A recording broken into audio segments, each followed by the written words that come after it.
So tiny Dot finds herself in this magical, magnified world, and she kind of wakes up and suddenly hears this encroaching kind of wave of destruction, which rolls into the screen, and we see that effectively the background is actually unraveling, and she's kind of running away from her world as it's destroyed.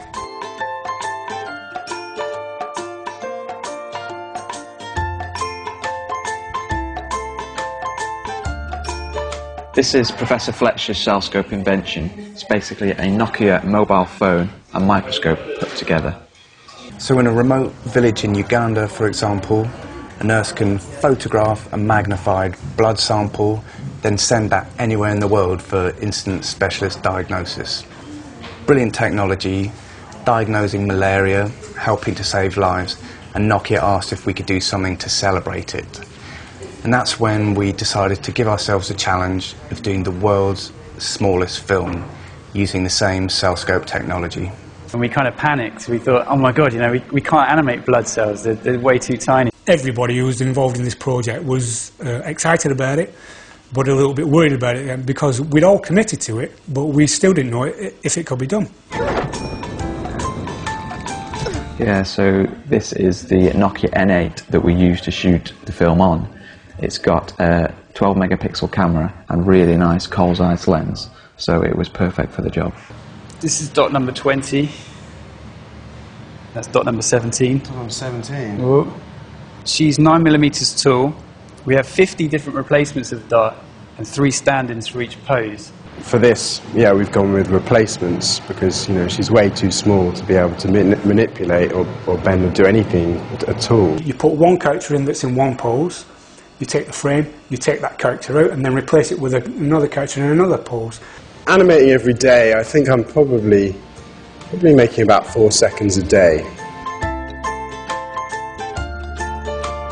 When we were asked that if the puppet could be around about 9mm tall, then it was obvious that we couldn't make it in the conventional way. So we started thinking about kind of printing techniques and kind of maybe we could print in 3D. What a 3D printer does is, instead of laying down ink in one level, it lays down a resin. Instead of just having one layer of ink, you have several thousand layers of resin gradually building up. They're designed in 2 dimensions on a piece of paper.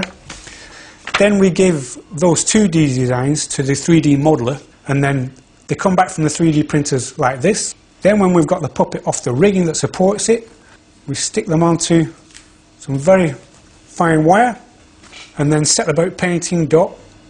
What I have to do is stop talking and stop breathing for a couple of seconds. I mean, the scale we're working at, we're really kind of just within the realms of possibility, really. You can't actually print any smaller than this without the head's not forming or the wrist not forming. And we rigged her hair as well, so we get a kind of sense of momentum as she runs along. It's been a foot that's come off. We've lost a head. A head, yeah, quite early on, an arm. For this film, we had to build our own cell scope to fit the Nokia N8, and it was built by our engineer, Lou. As you see, this fella is obviously a cell scope where the only point of focus is actually on the glass. So there's no requirement for any depth of field. Whereas our problem was we wanted a little bit, obviously, of depth of field because of the models. So that's why ours is different. We retrofitted a 1930s rostrum base with motors so that we could make tiny, tiny increments that are computer controlled. Here's our background, here's our set. You can see above it we've got our camera and it's sort of mounted here. We've got our Nokia phone here with our cell scope. But to follow Dot, we start here. The set moves underneath the camera. That's where the precision bit come in, the precision mechanical engineering. When it went back to their start, it's got to be frame perfect. We use the full res images that come from the actual phone camera itself, you know, which we use for the final film. Ed just showed you Dot on the B, and you could see there was a big bar going into her head. So what I get off the animation floor is that we use what's called a backplate to digitally remove it. This has actually been one of the trickiest jobs to de-rig I've ever actually tackled. I think we've just hit 1,000 frames, and Dot's here. She's she's holding up. She's holding up. I'm being pretty careful with her, but she's still got a long way to go on her journey.